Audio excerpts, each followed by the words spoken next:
السلام عليكم ورحمة الله وبركاته. اليوم 15 أبريل والبيضة الرابعة. اليوم راح نرجع البيض هذا 3 لأنها من 4 إلى 5 بيضات، يعني باش الواحد ما يعني إذا زادت 5 نزيد على روحها.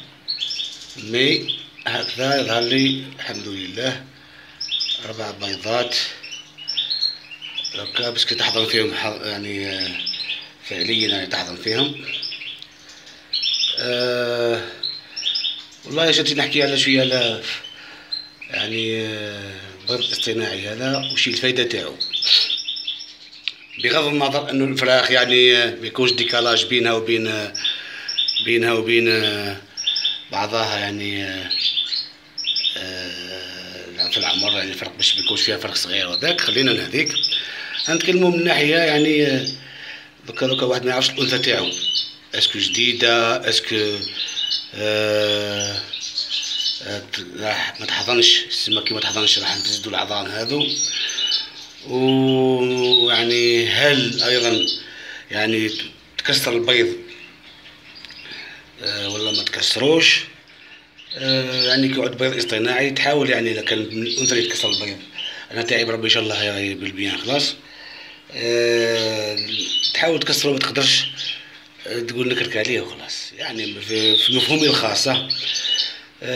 كذلك الذكر هل هو يعني سخون زيادة، يعني باغي يكسر البيض الثاني، يتفادى يرمي البيض يكسره ويرميه باش يزيد يعاود يكوبلي، يعاود يلقح الأنثى مرة ثانية، يعني لتفادي هذه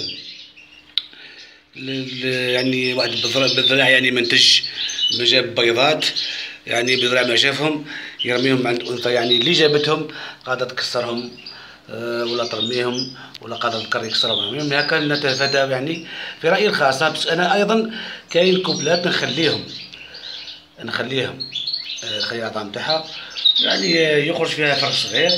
مي الأنثى يعني من ناحية يعني في الطبيعة تقلك من البيضة الثانية، أو يعني ما نعرفك في الطبيعة بالك الثالثة خلاص، في السجن لاحظتها من البيضة الثانية، يعني زوج فراخ العظام الأولين هم يكونوا كيف مثلا، الأخرى غدوة تزيدها، غدوة ما تكون تزيد حبة، يعني نقول الحمد لله، يعني ساعديني قانع الحمد لله. لا زاد تزيد على روحها باسكو يولي بيتهم يوم برك، يعني مش حاجة، أو بداتهم معنا يعني يوميا. وسيدي خليكم في رعاية الله وحفظه، والسلام عليكم ورحمة الله وبركاته.